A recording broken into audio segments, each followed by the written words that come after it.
This is the Independence Blue Cross Monday Night Kickoff Show, a weekly broadcast that breaks down each Eagles game better than anyone else. The Independence Blue Cross Monday Night Kickoff Show is broadcasting live from the Great American Pub in Conshohocken and is heard on both 1490 WBCB and 107.3 FM and is brought to you by the Great American Pub, Independence Blue Cross, Penn Community Bank, Fogo de Show, and Hand and Stone Spa. We now go live to the Great American Pub in Conshohocken for the Independence Blue Cross Monday Night Kickoff Show.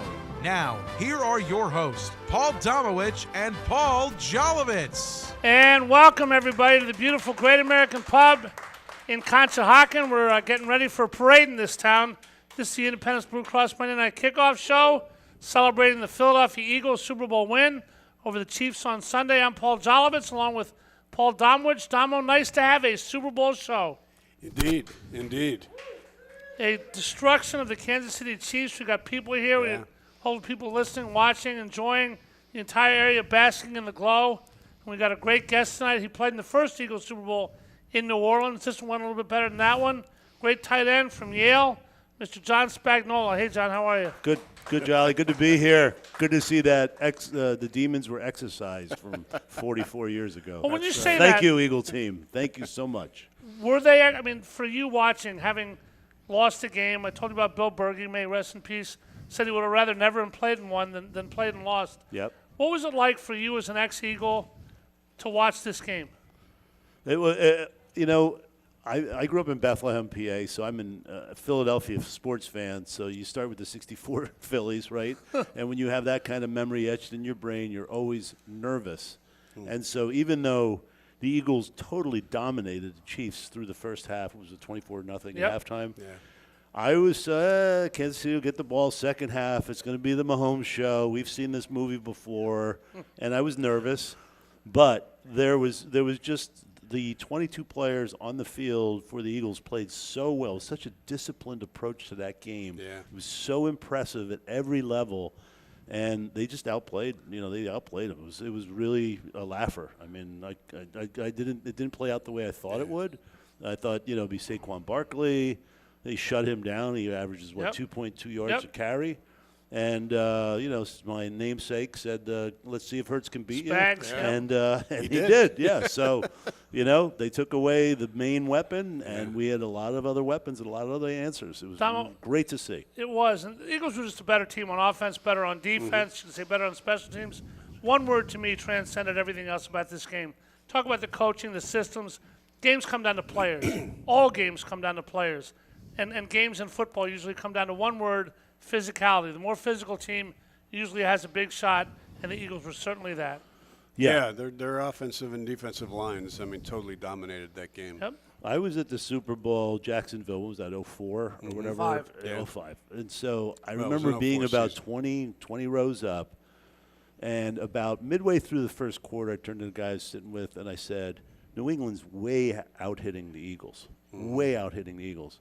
The same can be said for this game. When I watched that, I watched a little bit more. I DVD'd it and stuff because we had a party and it's a little hard to watch everything. But the Eagles were just way outplaying, position by position, much more physical, and a very disciplined approach. I just can't say enough about that defense. When we say this, John, what is it like when you know that you're obviously you line up as you line up. You're usually lining up on a linebacker, and when the other team is hitting harder than you are across the field, and they're taking the game physically to you. Does it do something to you? Do you get that feeling? Do you say on the sidelines, guys, we got to get going? Do you feel beat? What's that like when another team is just eating you alive? Yeah, when the plays go against you, I'll harken back to Super Bowl 15, and we had a couple plays go against us and things like that. You sit on the bench and you have that little sort of hollowed-out look in your face. I saw that in the Kansas City Chiefs bench early in the game as well, where they're just sitting there looking for answers. Not to say they were defeated at that point, but you could tell that things were not going in the right direction. Yeah. Tomo, Andy Reid's philosophy is you play the game from the lines out, accordion football. And the Eagles totally dominated both lines. A lot of people said the pass rush is this team's weakness. They didn't blitz at all. 6 sacks, 16 pressures, blah, blah, blah, the stats.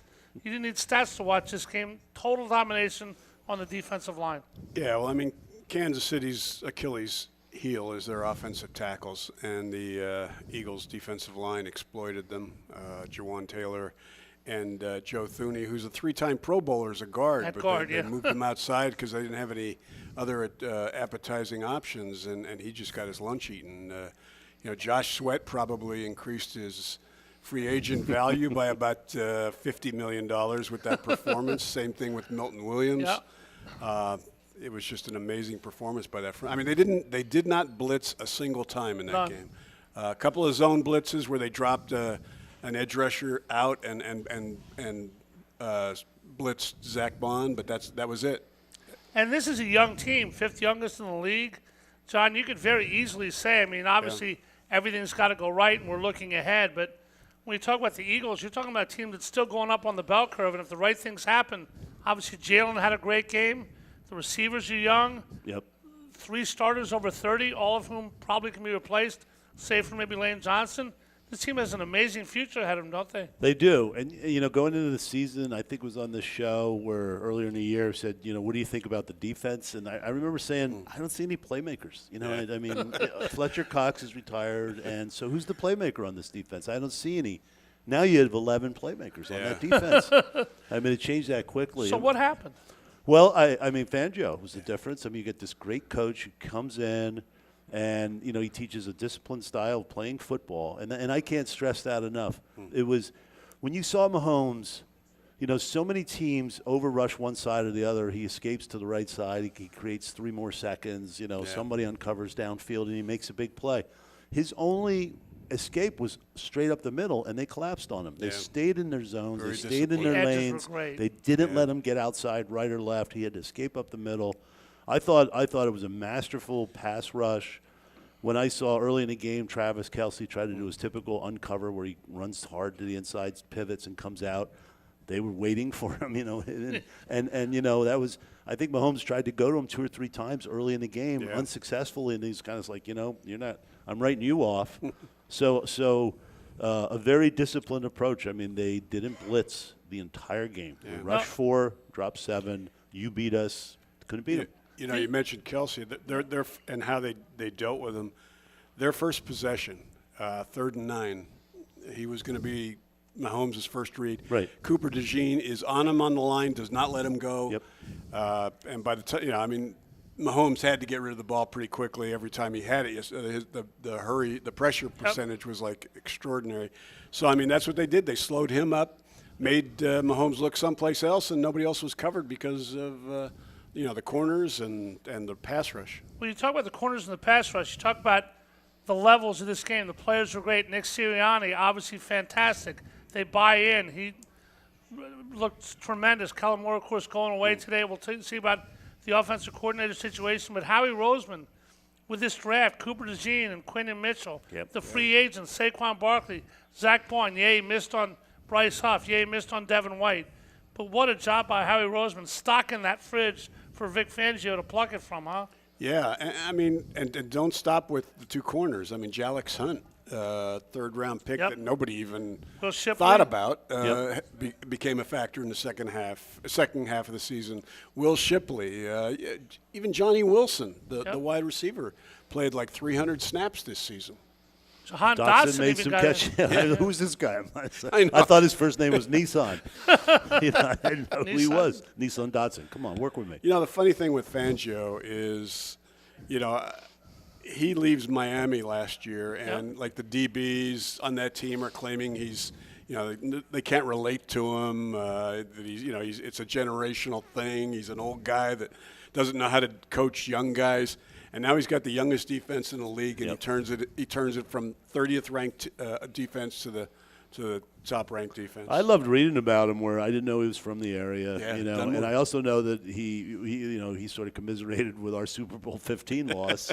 And that sort of bothered him for a long time too. I was really interesting to read that, and so thank you, Vic, for what you did for us. How about the couple? So appreciative. People look at the weak points of the Eagles. The pass rush, that turned out okay. And a lot of people were worried about our kicker, Jake Elliott, who bombed every kick. Had to kick it over about 9 times because Rick Lovato kept moving his head or something. But Hey, Jake Elliott, there's no place like Dome, though. No For place kickers, like no Dome. place like Dome. but everything down the middle and Well, it's not only no place like Dome, but also no game like you're never. It's never a game decider. I mean, if you're going to get yourself straight, that was a good situation. But I don't know if you guys saw this or not, but news just came out of New Orleans that the Kansas City Chiefs have moved quickly to fire all their referees. They said the team officials performed well all season, but did not come through in the big game, and they're going to replace every official. Yeah, a lot of people got on the Eagles that first call on A.J. Brown, but after that, I mean, know. they were calling it tight. But when it's a laugher like that. But then we got when Goddard got hit to the head, that was kind of questionable. That was really didn't even questionable. knock him over. No. I mean, he was just like standing there. Ridiculous so, okay. call. It was, but so at that point I thought, okay, they're going to call it down the middle here. At least I hope they will anyway. And guys, the turnovers. I mean, the 3 and out. Yep. After the turnover down, when Jalen just threw the ball early, it got picked off. They stopped him 3 and out. Zach got the interception. Cooper, they asked him, when did you realize you were going to score? He said, when I caught the ball. There was a confidence, an unbelievable confidence everywhere, Damo, in that game. DeGene is just amazing. I mean, to think that they've got 2 corners that are basically all pro caliber corners for forever. Forever, because they'll be sure to resign them when they're free agents. But that's a nice, that's nice to have. Totally. And look, I mean, Andy Reid, he really out schemes you most of the time, right? And so look at the last Super Bowl that we lost to them. They ran the same play twice for a touchdown, where they took the wide receiver, they brought him in hard. It was man coverage, and then the corner's trying to beat him over the top, so he gets him on the other side, and then he reverses out, and it's a quick, easy pass. They ran it to the right, touchdown. They ran it to the left, touchdown. Gannon's, never made the adjustment. Like, everything the Chiefs tried to do, the Eagles, they were in position for. They had them really well scouted, and I just love seeing that, because I see the Chiefs and I think, why do they trick so many defenses? Like, why aren't they watching film? Why don't they understand what their tendencies are? But clearly they had the book on the Chiefs' offense. John, the coaches were great, but we were talking before the show, and I said to my wife and Damo's wife, ultimately, great coaches are good because of great players. You can do whatever you want with scheme and the like, but if you don't have great players, it doesn't matter. Then the players just from minute one out-physicaled them, outplayed them. The scheme was great. It wasn't the perfect game. Nothing ever is. But have you ever been in a game where you just think we're better than them, we can't lose no matter what? That happens a lot in college. It's hard in the pros. The quality and the talent level is pretty tight, and that's why they have the old saying, on any given Sunday. Yeah. But I think this team, they motivate one another. I think there are a lot of really selfless guys who work very hard, and I think that creates a culture in that locker room that I'm going to outwork you, and you're going to outwork me, and I'm going to push you, and you're going to push me. And that just creates a winning environment, and they have that. They captured that in a bottle right now. All right, Damo, I'm going to ask you a question that's not a question. I say this sometimes. Just going to ask you a 2-word question and just roll with whatever the stream of consciousness is. Jalen Hurts. He is not a game manager. No. And the next time somebody suggests he is, they should have their rights to watch football taken away. I mean, that was an amazing game by him. You look at his stats from this Super Bowl when he, yesterday, what was it, Sunday, 77% completion percentage. And he was forced to win the game because of Saquon. But you combine the two, I've got him here somewhere, Obviously the defense. This game and the Super Bowl 2 years ago when they lost. He's got like 73.3 completion percentage in those 2 Super Bowls, 8.7 yards per attempt. 3 touchdowns throwing, 4 running, 109.4 passer rating. I mean, I believe I saw somewhere where it's like the second best passing numbers in Super Bowl history for a quarterback. And don't know if it's Mahomes that's better than him. I don't think so. Well, Mahomes passed away. You're using the NFL. I use ESPN's. Yeah, either way. Mahomes I mean, because the ESPN one takes in 11. more into it also takes the running into account, which was phenomenal. What, 72 yards Sunday? Yep. Had some huge runs. He threw the deep ball exceptionally well. Yeah. I mean, his pass to Dotson, Brown, Smith, those balls were deep balls He laid it up. They ran underneath it. They were hit in stride. John, people say he didn't have the deep arm. He does every time he throws that. He threw the deep ball 68 yards in the air into Devontae's gut. His arm is far underrated, isn't it? Yeah, I mean, I think it is. Even on their first fourth down play, right, where Brown got hit with the push off in the face and everything else. I mean, that's like, how many times have they gone to that play this year in fourth down? Yeah. I'm talking about scouting again. I'm saying, well, they're going to run the go route. On both sides. They run of the go field. route. Yep. They hit him. They get the penalty called. But he dropped that thing in beautifully. The deep ball is a combination of arm strength, but also getting it high enough in the air so it drops in. I don't think anybody does it better than Aaron Rodgers used to in his prime. Yeah. In terms of dropping it down in And there. he's blessed with two receivers absolutely. who are as good as anybody with the deep ball too. Right. Yep, and we're going to keep talking about those Eagles. Jalen Hurts forced to win this game. They stopped Saquon. Not bad. Taylor Swift was supposed to be here tonight. Something happened Sunday in New Orleans. She didn't show up. We'll talk more about the Eagles. Look ahead. Talk about Kellen Moore, who they're going to replace him with. Is the Independence Blue Cross Monday Night Kickoff Tuesday version from the Great American Pub in Conshohocken rolls on. Give yourself a hand, crowd. Back after this. Since 1991, the Great American Pub in Conshohocken has been offering an authentic and memorable experience for guests looking to dine in or enjoy the bar and nightlife. Located at 123 Fayette Street in Conshohocken, the Great American Pub has all your craft beer selections and some of the best food options anywhere. While you're there trying their buffalo chicken spring rolls or Maryland crab cakes, enjoy your favorite sporting events on their numerous televisions surrounding the bar. Visit them at 123 Fayette Street in Conshohocken or learn more online at thegreatamericanpub.com. At Independence Blue Cross, we take care of the people who take care of you. Everyday heroes like firefighters, police officers, teachers, farmers, and healthcare workers.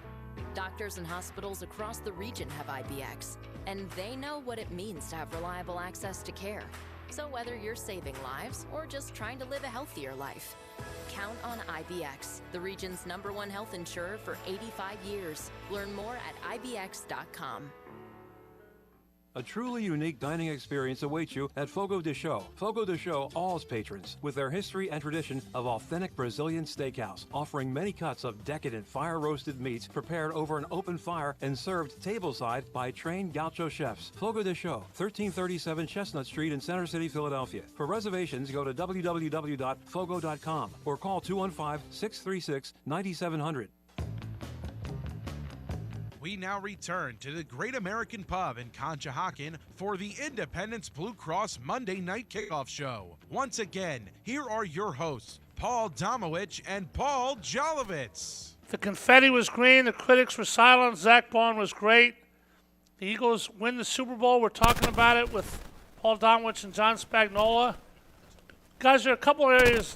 The NFL is structured so that if you win, obviously good players are going to get great money. Howie Roseman's done a great job. You can only do so much. Mint Williams, Josh Sweat, free agents, Mekhi Becton. Two guys I want to talk about, though, Kellen Moore and Myles Garrett. Kellen Moore leaves. Obviously, both coordinators left last year. Nick Sirianni replaced him. Kellen Moore leaving for New Orleans today, Damo. What do you think? They go inside or outside, and what does that do, if anything, to the momentum this team's got? My gut tells me they stay inside. I mean, they've got the perfect guy right Patullo? there, Kevin Patullo, who came to the Eagles from Indy with Nick. Nick trusts them. What you don't want to do now, you've got basically this offense is probably going to return intact. I mean, there's nobody except Kenny Gainwell. Becton's a free agent. Well, Becton, who I think they'll re-sign. I mean, you watched Becton after that game. He is so appreciative of this team giving him an opportunity to play on this team and play for a Super Bowl champ that I think they'll be able to do a deal with him. But so, I mean, I think you want to keep the same offense and somebody familiar. So my gut tells me Patullo, but there's a lot of guys out there that, Josh McCown in Minnesota. Does it have to be Darren something Bevel. with Philly ties? I mean, to me, No. I don't care if you have Philly ties or not. No. Doesn't matter to me at all. No. John? It's more important that somebody that runs, has background in a similar offense. And Jalen's had, obviously, a bunch of offensive coordinators. Yeah. He'll have a new one again. John, Myles Garrett with Cleveland obviously wants to be traded. He's going to be traded. Eagles probably have the draft capital to get him, have the cap room to get him.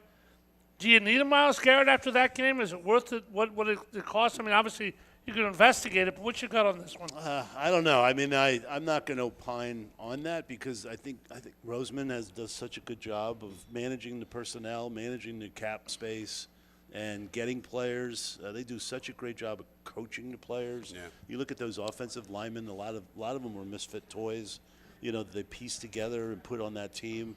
So I don't know if they have to go out and spend big money on a big name free agent who's available out there. I just don't think they have to do that. But getting back to the coaching question, I was not pleased with Sirianni a couple of years ago when he kind of blew out his whole staff. Me either. Because I think, listen, if you hired these guys and they're your guys, now you throw them under the bus, and now you're throwing a whole new staff. But to his credit, he brought people in, and they all coached up, and they did a wonderful job. I know they had Fangio in their sights for a number of years, and he wanted to come here as much as they wanted to get him, and that I think was really the linchpin of sort of the coaching decisions that they made. And so, when you build out and you win, you're gonna lose your talent, both roster talent as well as coaching talent. Domo, last year at the end of the year, I said on WIP I wanted Nick Sirianni fired. Didn't like the way he handled it. I think you said it 4 weeks into the season too. I would have dealt with it then, but last year I definitely wanted him fired, and he redeemed himself in a spectacular way. If somebody said to you, "Geez, Domo, what did Nick Sirianni do, and what's he become?" He doesn't call the plays. He's a CEO coach. In 4 years, his record's great, 2 Super Bowls, blah blah blah. How has he become what he's become? And what has he become? The greatest term, somebody on ESPN used it, an ex-player, and there's a lot of guys like him in the league. They call him a walk-around coach. I mean, you're not in charge of the offense, you're not in charge of the defense. And that's probably the most ideal situation to have. I think early on he struggled to deal with it, to find his role, and now he's very comfortable with it, setting the culture, keeping those guys on the same page. He did a terrific job this year. Was he Coach of the Year? I mean, he should have been in the running. Didn't get any consideration, but they'll do an extension with him probably in the off season. Probably. Yeah. I think you look at the coach that I admire the most and look at as a father, Dick Vermeil. It wasn't until he delegated that he achieved the pinnacle of success in the sport. Yeah. Bill Parcells is a defensive-minded coach, as Bill Belichick was. Neither of them called defensive signals. Yeah. They managed the game, and so you can manage Bill the game. Belichick didn't call the defensive signals? No, I don't. I think he did initially when he was with the Giants as a coordinator, but I think he was head coach. He was a head coach. Okay. Yeah, Matt as a head Patricia coach for a while, and. So I think you assume that rule, you sort of unburden yourself of a lot of the minutia of the game, and you can manage it at a higher level, and I think that generally works. John, the spectacular moment in the game, I'm sure for all Eagle fans, Devontae Smith and I think it was A.J. Brown, maybe the most perfect Gatorade shower ever, took the headset right off Nick, drenched him. It started in your era with Bill Parcells, with Harry Carson. Were you ever a part of that, and how much fun was that to watch? No, I don't think we ever partook in that for some reason. For me, I think it was probably before, wouldn't want to do that. I think it was before the Giants had their run right after we did, in that early '80s. So that's when all that started. So for better or worse, I was not on the receiving or giving side of that. The best part of it, though, was, they're showing on TV where they've got the bucket, and they're sneaking up on him, and he starts to turn, and they start acting like like one of those, and then they dump I know it. nothing. Yeah. Nothing. Sergeant Schultz. Zach Bond. I'll argue that he's just as valuable as Saquon Barkley to this team. He just set a tone for the defense. Made a great play. What kind of find? I mean, obviously a great find by Fangio for Howie. How important was Zach Bond to this defense, Spags? I mean, obviously on the field, but off the field, the leadership and the metaphor of what he meant. Well, he stepped into that role. He played it beautifully. He was, again, a defensive player who, you look at the good players, they recognize formation tendencies, they recognize what the offense is trying to do, and they're just a step ahead. And so, he does that in the run game. He does that when he blitzes. He attacks the football and forces turnovers. And it was a great It was a great catch. That interception was a great catch Yeah, in and it of was. itself. And he just that's kind of turtled a it. catch a receiver should make. Didn't do something stupid either and try to get up and run. Just turtled down, said, Right. I got this. We're going to be up 24-0. Damo, if somebody said to you when the Eagles were in Brazil, first game of the regular season against the Packers, at halftime, I mean, they played okay that game. They beat the Packers because they beat later in the playoffs. By the way, guys, the Eagles are going to have 34-0 in the Super Bowl about 4 months from now against the two-time defending champion Chiefs.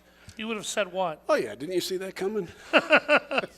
So what's the biggest thing that happened with this team? I mean, the defense. I mean, besides Barkley and the fact that they didn't turn the ball over offensively most of the year after those first 12-1 in four the games. Yeah. That defense. I mean, 4 games into this season, you looked at that defense, you didn't know what. I mean, they couldn't tackle.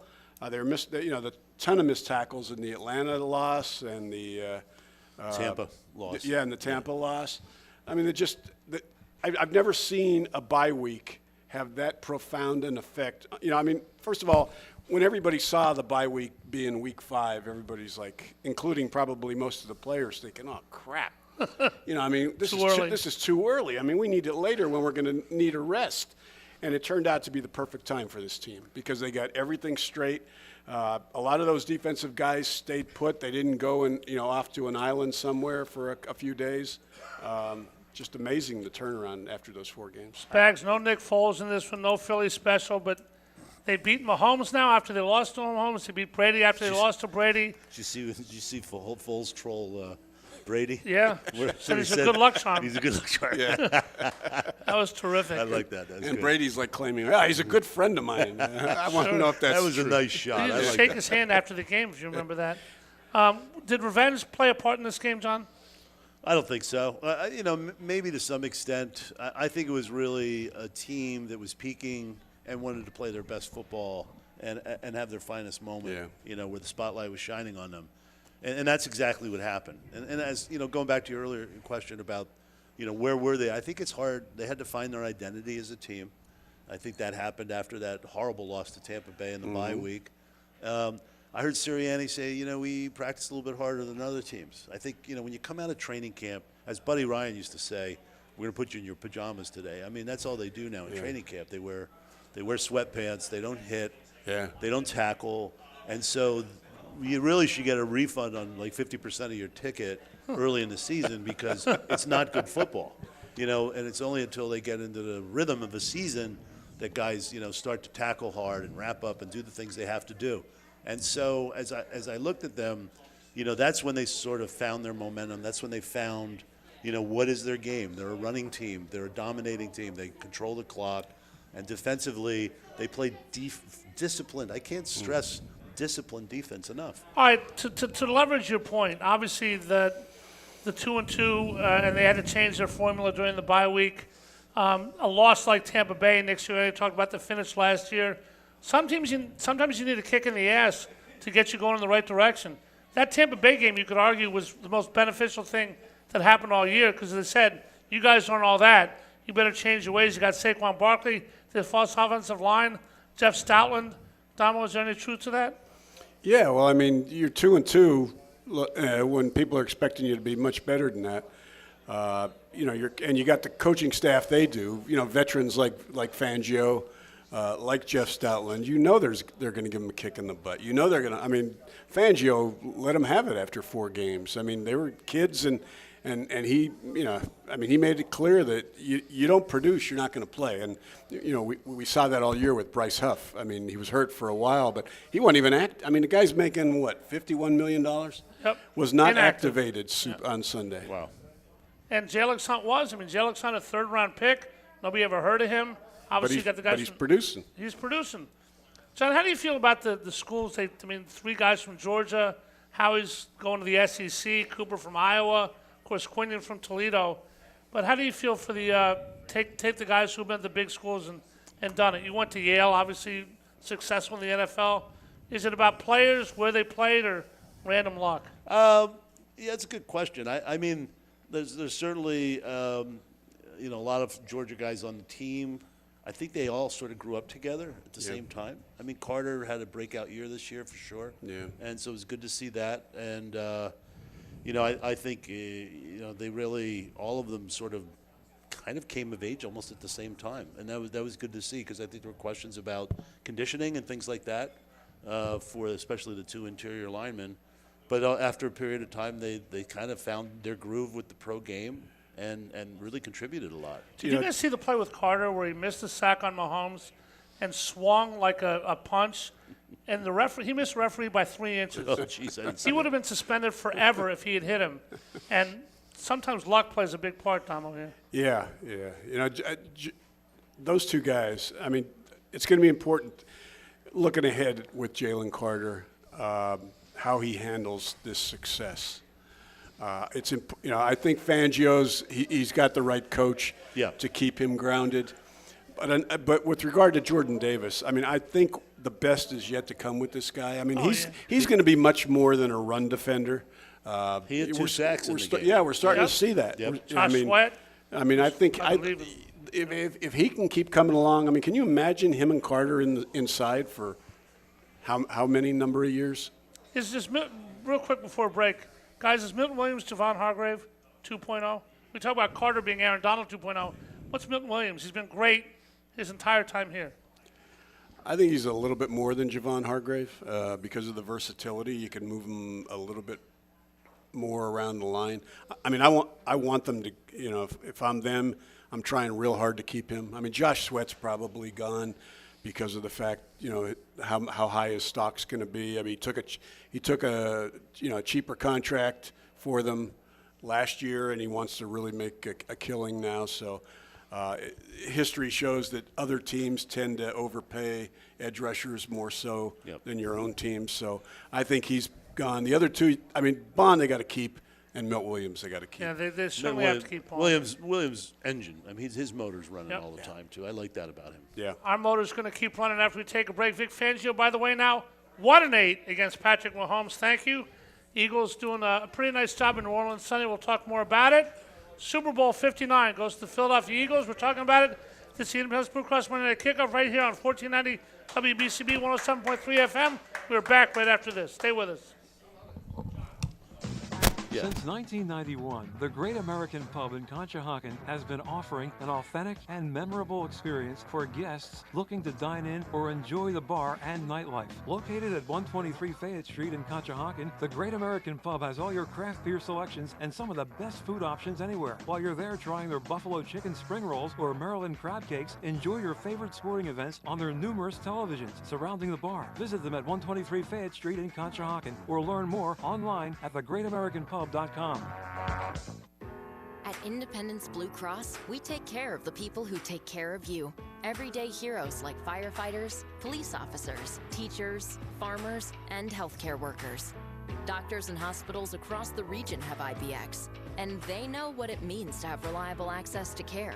So whether you're saving lives or just trying to live a healthier life, count on IBX, the region's #1 health insurer for 85 years. Learn more at IBX.com.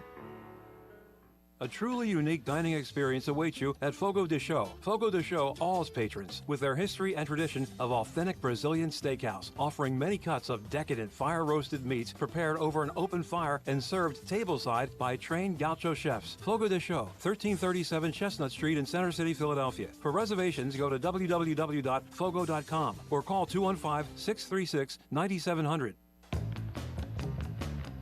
We now return to the Great American Pub in Conshohocken for the Independence Blue Cross Monday Night Kickoff Show. Once again, here are your hosts, Paul Domowitch and Paul Jolovitz. All righty, welcome back to the Independence Blue Cross Monday Night Kickoff Show. We'd like to thank Independence Blue Cross for being our sponsor all year. We'll thank the Great American Pub a little bit later.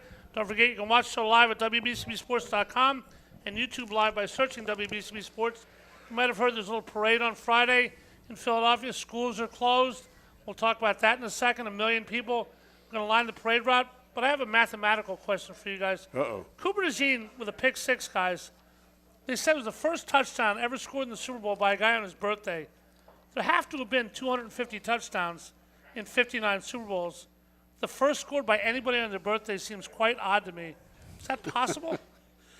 Sure, I guess. I don't know how how they research that, but You have to look up everybody's birthday. Well, the other birthday boy, right, was Saquon. Yeah. Exactly, and then you add up their jerseys, and what do you imagine get? if he had scored? If you add up their 59. jerseys, you get 59. What Isn't did it that mean to you, crazy, John? isn't it? It's wild. I mean, if somebody said to you before the game, Saquon's going to get not stopped, but relatively, put to bed a little bit by Spagnola, 97 total yards, 57 rushing, 40 through the air, but that Jalen Hurts would do this, I mean, that has to wake up the entire NFL. They got to go, put 8 in the box. We're still going to be sucking some serious wind. Yeah, it was an interesting defense. I may have missed something, but I didn't see any linebackers on the field. It looked like a nickel dime front, and the safeties were doing an excellent job filling the gaps, running. I mean, they were as soon as their hole developed, boom, they were in there.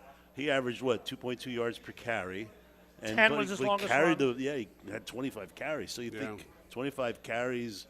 It's just none of that added up. But they basically said, we're taking you out of the game. Carter's got to beat us. Hurts has to beat us. Hurts beat him. It's that simple. And they did. I mean, to their credit, they found other ways to use Barkley. I mean, he had a terrific block. I picked up a blitz on one of those long passes. Yep. But he also had like 6 catches for 40 yards. I mean, they found ways to get him the ball on the outside.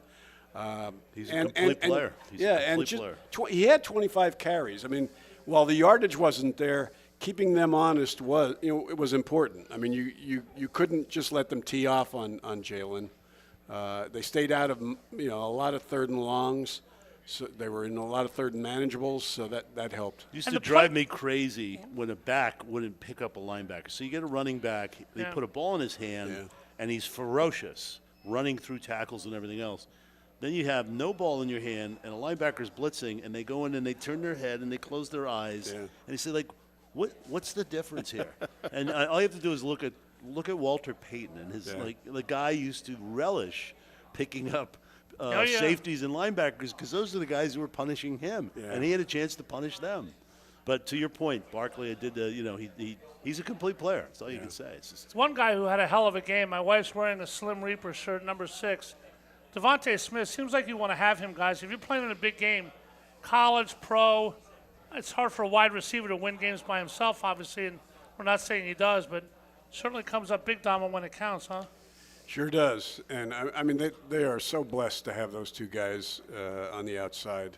And signed. Yeah, and signed for a few more years here. When they took Jalen Reagor over Justin Jefferson, I thought, oh my God, this is gonna haunt them for years. Yeah. And they bounce back the next year and get Devontae. And then I thought, going into this, most of this season, you're thinking they need a 3rd receiver. Yep. I mean, they're getting nothing from Dotson. And what does he do Sunday? Has 2 huge catches. Smith is tough. Yeah, he is. He's a wiry. I mean, he's a skinny kid. He gets hit hard and bounces up. Very impressive guy. He catches ball in traffic. He gets hit. He knows he's going to get hit, and he's got great hands, and he can extend that defense. John, you're a finance guy. You almost were head of the Players Union. Almost won a Super Bowl. Are you going to go through all my almosts? Football is so much about. I didn't come here to be abused. There we are. Football is so much about numbers, though. And you see Kellen Moore go to New Orleans. They're $800 million over the cap. They have 3 good players, no quarterback, a terrible front office. They won like 2 games this year. Eagles upset them in week 3. Not too much of an upset, doesn't look like now. How is it possible to have one team like the Eagles, $18 million under the cap with this kind of roster, and New Orleans in the same league with that kind of roster? It really highlights the way that Jeffrey Lurie has run this team since he's been here. Hiring Howie, hiring Nick, getting this roster and the coaching staff together. Jeffrey Lurie deserves a ton of credit, doesn't he? 30 years of sustained excellence. Yeah, you're right. It's been the gold standard. I remember they talked about the gold standard at one point, and they were being mocked for saying they're the gold standard and everything. But I think they aspired, to a complete plan, not a sort of patchwork plan year to year. I think a lot of teams try to plug here and plug there with a coach or a marquee player. I mean, look at the Jets, for crying out loud, right? Yeah. And just look at this disaster it's been for the last 50 years. For that team, 55 years. I mean, they've been doing it in a hodgepodge kind of way. You have to sort of say, foundationally, you need linemen. I'm sorry. You need offensive and defensive line. It has to start there. And then you build in your skill players. I think you need a little luck here and there. But I think you just restock. You keep restocking. And, like they let a guy like Brian Dawkins go probably a year or two before, he had really hit his prime and started to ebb a little bit. Those are hard decisions to make. But the organization is willing to sunset players and bring in younger players instead of overpay aging players, too. How would you compare Lurie to Norman Bremen? It's like comparing a Porsche to a Dodge Dart. I don't know if Norman Bremen ever really enjoyed owning the team. No, I think he he looked at it one way, but I think He was in it for the money, I think he hated it. Yeah. And I think Jeffrey maybe have been more involved earlier, and maybe now they just hit him for high-level decisions. But I think he's comfortable. He sort of set a high standard. He didn't deviate from that standard. It didn't, the plan didn't always work out. But he's a real gentleman, and now he's I think getting the kind of credit that he deserves as being one of the best owners in the NFL. All right, guys, the parade on Friday. It's going to be crazy. Who here is going to the parade on Friday? By applause. A lot of people. Wow. All right. It's going to be at the Art Museum. Starts at 11 o'clock from Broad and Patterson onto the Art Museum with a little celebration. Somebody will probably play the Jason Kelsey role. Damo, some parades, people say there's 9 million people, and you see 35 people show up. Here, there's 9 million people. Why is Philadelphia? I mean, apparel sales were a record. People in line. My wife Amy and I went out, got some clothes. It was crazy. Why does Philly so into their sports, and when they win, it's like nowhere else? Passion. I mean, it's you ask any player, any coach. I think I mentioned this before. I used to always ask Andy Reid back when he was being abused by fans in this city when they would come up short. I said, "Why do you want to coach here? I mean, you could quit and go anywhere else." And he said, "I love the passion in these people." Yeah. And that's it. I mean, they might boo Taylor Swift, but they got passion. I don't know. I always said that. Let me see. I mean, you have to look at Jason Kelsey and his speech at the last, after the win in Minneapolis against the Patriots, and how he talked about hungry dogs, and dogs are always looking for food, and I think he pretty much captured what it is to be a Philadelphia fan. I think there's 3 people that viscerally understand Philadelphia fans: Jason Kelsey, Mayor Ed Rendell, or Governor Rendell, and Angelo Cataldi. I mean, I think they all sort of understood that underbelly of a Philadelphia sports fan. Wow.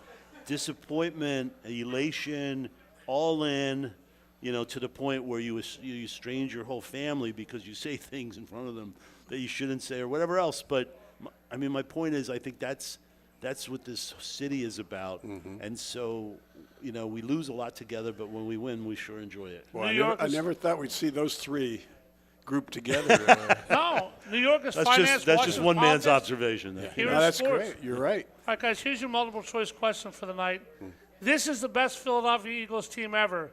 A, yes. B, no. 2 Super Bowls in 7 years. 3 Super Bowl appearances. We know about Jeffrey Lurie's record. This team's better than 17. Didn't need the Philly special. Total domination. Best Philly team ever, Damo? Yes.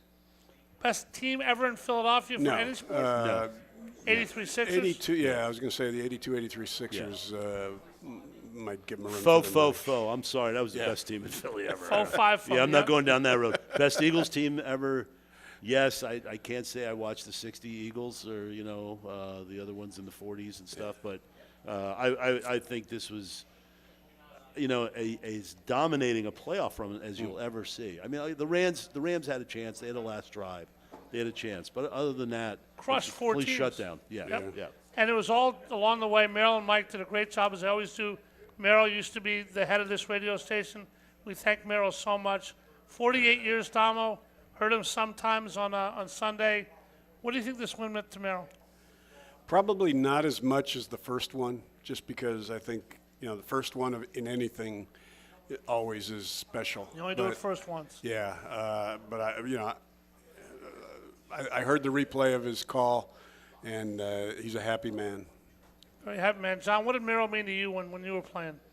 A real gentleman. I think he started 2 years before I started, Yep. so he was new at the play-by-play.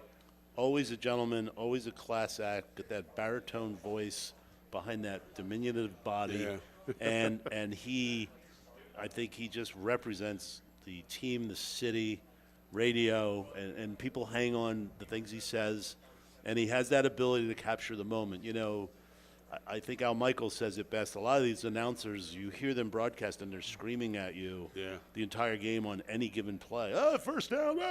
Like, you got to leave something there. Absolutely. Good announcers have to, play-by-play guys have to leave something there for the big moment. He does that, as well as anybody's ever done it. All right, guys. Damo, you said the offense will remain intact. There's free agency, the draft coming up, Myles Garrett or no, trades, be an interesting offseason. I don't think the offense is going to be intact. John Spagnola's position, tight end, Dallas Goedert is, I think they probably, if they can draft a tight end, I think they might. I think Dallas's injuries are going to spook some people. He's a terrific player. John, in your opinion, is Dallas Goedert back? No, I think they'll trade him to the Commanders for Zach Ertz. What do you think of that? Not bad. I mean, you know what? He's playing better. He's playing at a higher level than he did when he when left he's healthy, the Eagles. he's great. Yeah, I mean, I think they will draft a tight end, but I mean, Goddard's got a year left on his contract. He's making his cap number's reasonable. It's like $11 million. So I mean, there's no real reason to rush him out the door unless you get, I mean, nobody's going to trade for him, I don't think, and give a lot away. He was a go-to guy early in the game, though. I think he got settled into the offense. And they found you look at the Washington game, they found some new ways to use him. They were using him on those jet sweeps. Exactly. I think he's a weapon that. But the question is whether he can stay healthy. If he could stay healthy, I don't think they'd ever want to get rid of him. All right, final segment coming up. Final segment of the year right now. Lamar Jackson playing golf. Josh Allen playing golf. Jalen Hurts reveling in the Super Bowl MVP and saying to critics, probably something. Great moment, by the way. At Disney World. At Disney World. Great moment with Jalen and his father after the game. Great moment for us. Final segment before some great fans here at the Great American Pub. We are back. Final segment of the year right after this. Stay with us, Super Bowl champions. Since 1991, the Great American Pub in Conshohocken has been offering an authentic and memorable experience for guests looking to dine in or enjoy the bar and nightlife. Located at 123 Fayette Street in Conshohocken, the Great American Pub has all your craft beer selections and some of the best food options anywhere. While you're there trying their buffalo chicken spring rolls or Maryland crab cakes, enjoy your favorite sporting events on their numerous televisions surrounding the bar. Visit them at 123 Fayette Street in Conshohocken or learn more online at thegreatamericanpub.com. At Independence Blue Cross, we take care of the people who take care of you. Everyday heroes like firefighters, police officers, teachers, farmers, and healthcare workers. Doctors and hospitals across the region have IBX, and they know what it means to have reliable access to care. So whether you're saving lives or just trying to live a healthier life, count on IBX, the region's #1 health insurer for 85 years. Learn more at IBX.com. A truly unique dining experience awaits you at Fogo de Chão. Fogo de Chão awes patrons with their history and tradition of authentic Brazilian steakhouse, offering many cuts of decadent fire-roasted meats prepared over an open fire and served tableside by trained gaucho chefs. Fogo de Chão, 1337 Chestnut Street in Center City, Philadelphia. For reservations, go to www.fogo.com or call 215-636-9700. We now return to the Great American Pub in Conshohocken for the Independence Blue Cross Monday Night Kickoff Show. Once again, here are your hosts, Paul Domowitch and Paul Jolovitz. And we're here at the Great American Pub in Conshohocken. I want to thank Chuck Hemsher, Jerry McGee, Chef Guy for giving us a great setting all year. We are so happy with the Great American Pub. Love to be back here next year. We're here with Paul Domowitch and John Spagnola. Guys, a lot of great things from Philadelphia last week. Saquon Barkley, Offensive Player of the Year. But Eric Allen, Damo, made the Hall of Fame. His 19th year of eligibility. One of 4 people inducted, only 3 current players, and Sterling Sharp. I'm so happy for Eric Allen, who clearly wanted it badly and got it. And you're on the committee. Time's yours. Yeah, I'm really happy for him. Time was running out. Like you said, 19th year. You got 20 years as a modern era candidate. before you kind of go into that senior abyss, and sometimes, or usually, are never heard from. They changed the rules this year.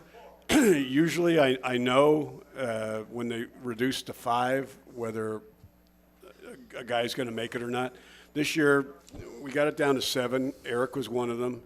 And then we had to pick 5, and nobody knew who the 5 were. Nobody knew also whether 5 were going to make it, or as it turned out, only 3 made it. So at least since 2005. I get a text from him about an hour before the show, the honors show on that Thursday, and it says, "Thank you, Paul!" Double exclamation point. I appreciate all your support. And I didn't know whether he was just saying, "Yeah, thanks, maybe next year," or whether he was saying thank you, because he already knew. They knocked on his door like a few days before that, but they swear him to secrecy. So I was really happy for him. It meant a lot to him.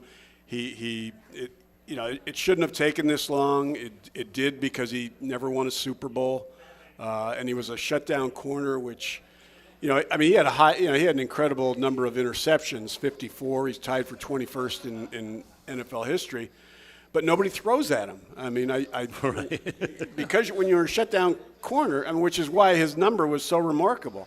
But it's like Mitchell, right? He had his first two picks in a playoff game. Do you remember hearing his name once on Super Bowl Sunday? We heard Cooper DeJean. No. When you don't hear a cornerback's name, that's a great thing, isn't it, Spags? It is. Yeah. It is, but it doesn't get you in the hall. Exactly. You have to start dropping coverage. You can go after somebody else. In the presentation, I just mentioned I had a lot of people. Deion Sanders has wanted him in, said he belongs in. Phil Simms, Troy Aikman, guys that played against him, that had to find receivers against him that he was covering, said, there's no question he belongs in. I think the other cool point, with him, was that you had to be a shutdown corner in a 46 defense where they were supposed to get to the quarterback within, 2.5 seconds, right? Yeah. And if they didn't, you had to shut this. You had to cover somebody all over the field. You're man-to-man. That was it. They're bringing 8, and you're out there on an island by yourself. And sometimes you're on that island a little longer than you want to be. And so he was able to perform with that kind of pressure. It's one thing if you drop back in the zone or this or that. But, I really admired the way he played. I admired his professionalism. He's a classy guy on and off the field. He was a thinking man's corner before corners thought. Right. Back then, they lined up who I got. That was basically it. By the way, remember Gordon Forbes? Yeah. He called me the thinking man's tight end, which was a euphemism for being slow and white, which I never forgave him for. There we are. But anyway. All right, guys. I digress. The Eagles obviously did what they did.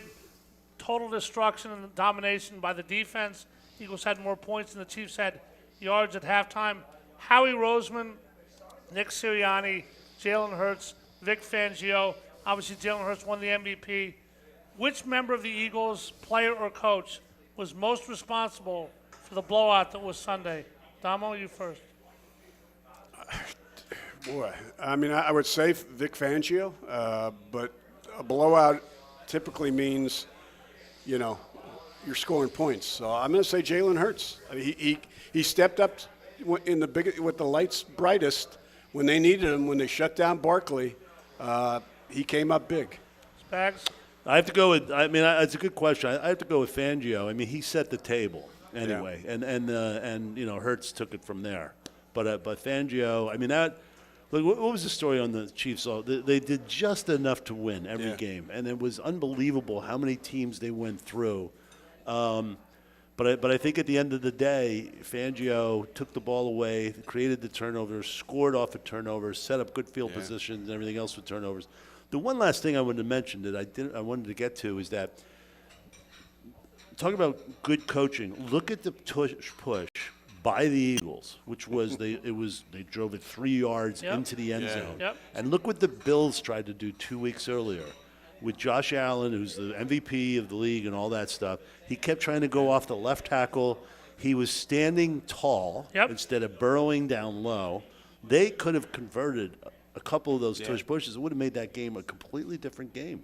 But the Eagles, because of the way they run things and their discipline, both offensively and defensively, it makes all the difference. And it set the tone. Right. Totally did. that convinced, and also Chris Jones got hurt on that play. Yeah. He hurt his neck. Hurt his head. Yeah, and you know how you hurt your neck? Like you get a pinched nerve, like somebody So pops you in the head really exactly. hard. And you never heard from him and after your neck that. goes ring. Yeah. Where do you guys put Jalen Hurts now? The pantheon of NFL quarterbacks. He's not the prettiest. He's not the most athletic, but he wins, knows what to do, doesn't turn the ball over, can run the ball. He's at the Russell Wilson level, I think, right now. Russell But I think he Wilson has at more his best, upside. right? Yeah, I think he has more upside Yeah. than Russell. 26 years old. Yeah. I mean, I think Russell Wilson peaked and he's kind of on his way out. If you could take Lamar Jackson or Jalen Hurts for the next 5 years, assuming they know the offense, who are you taking? I'm taking Jalen. yeah. Yeah, probably take Jalen. Yeah, I think Hurts. I think Lewis has like a little bit. He's got that fatal flaw. You know what I mean? That Favre had. You know, that gunslinger, Yep. bad play at the wrong time, and Josh Allen has that too. Yeah. All those guys do. All right, looking ahead, guys. Next year, everybody's going to be talking about repeat, not three-peat quite yet. Obviously, a lot of things have to happen. You got to be healthy. Eagles going to play in Australia in 2 years. You got all kinds of everything. What do the Eagles have to do other than pure luck? I mean, the Eagles run the bell curve up. They got a great shot. How does Nick Sirianni refocus this team and give them the hunger that they had this year and the togetherness to pretend they didn't win this year and do it again for the first time next year? What's his job now, Domo? It's very. I mean, it's not easy to repeat. I mean, you've got the distractions. You've got the fact that you've played 21 games. Yep. 21 games. So you're tired, and you go into the next season. You want it to be the playoffs again in September. You want it to already be ready. You don't want to go through the motions of 17 games and having to get back there. I think Nick's a good guy to keep them focused. I think Vic's a good guy to take Jalen Carter and say, hey, this ain't it for you. You stay, work hard, stay focused, keep your head on straight, and you can be the next Reggie White. So, I mean, I think, that's the key for a team that wins the Super Bowl is just going into the next season and taking it a game at a time, which is awfully difficult. John, we always hear about the locker room. The I locker would room, the let culture. me add to that if I could. I mean, the Eagles right now are 5 to 6 weeks behind other NFL teams in terms of healing. Yep. And it caught up with the Chiefs, by the way. Yeah. They look like a tired football team Yep. out there. I thought guys, even though they had that They've done it for 27-day break, 2 years. Yeah, exactly. So you look back to back to back Yeah. because you have to heal, you have to mend, then you train, then you build up, and everything else, and it takes its toll. I think the other factor is look at their leader, right, Jalen Hurts. Look what he's been through in his life, right? Gets benched at Alabama. Yep. This guy has felt some really low lows. It's given him perspective, and now he has the highest high that you can possibly have in this sport. So I think the guy is really balanced, really grounded. I think it all starts kind of with the quarterback. Yeah, so I think agree. that's what the team's all Excellent. about. Yeah. How important is the culture of the team, John? Obviously, the team's together, talk about how they love each other. How important is that? It's really important. I mean, look, it's easy to get along with somebody if you win, and it's very, very easy to hate somebody when you're losing as a teammate. But I think some of the disappointments from the past and from where this team has come, and having tasted the success years ago, having tried to refine it and finally finding it again on firm ground, I think that the locker room. I think it's a good locker room. I really do, and I think they can repeat. You have to realize they're going to have a brutal schedule. They're going to play hard teams. They're going to be playing all the prime time. Yeah. So They're the bullseye for everybody. They'll be playing everybody. at nighttime. They'll be playing Monday nights. Their schedule's going to hurt them. Yeah. And then that's a big factor when you're top dog. It's just the way it goes. And so much of it is injury luck too. Yep. I mean, Oh, yeah. healthy teams win championships. Kobe was basically it for the Eagles. Yeah, that was. I mean, and Right. they managed to overcome him. I mean, give a lot of credit to Oren Burks. I mean, he stepped in and played really well. He did. Yep. All right, that's about all the time we got. Damo, you got anything else to say for this entire year? No, enjoy the off season, folks. Everybody give What are yourself you guys a hand. What are you guys gonna do now? No more football radio show. What are you going like? going You to go Disney into World. you go to Punxsutawney and hang out with the groundhog? There we are. What do you guys do? I have no idea. Hockey. Flyers hockey. Here we go. Got Lauren Hart on a hockey show tomorrow night. All right. Give yourselves a hand, everybody, for coming here all year. Thanks you so guys. much. Great being with you guys. Thanks to the How about Great a last American Public- EAGLES? You want it? Eagle cheer, everybody. E-A-G-L-E-S, Eagles. Yes, this show is produced by Hey, Chris we all Hermer. spelled it right, too. Way to go. Got it. Way to go. Chris Hermer, Stephen Lawler back at the station. Thanks to Matt Miro, to Miro Reese, to everybody with WBCB from before. And now, Domo, thank you so much. Let's do it again next year. You bet. John Spagnola, thank you so much. Rock with you next year. Always a pleasure, guys. Good Thanks. job. Thanks to Independence Blue Cross. It's been the Independence Blue Cross Monday Night Kickoff. Tuesday edition. We'll be back probably the Monday after Labor Day when they announce the schedule with the Super Bowl champion Philadelphia Eagles. Until then, have a great summer, great spring. Go Eagles! Go Birds! You're listening to 1490 WBCB and on your FM dial at 107.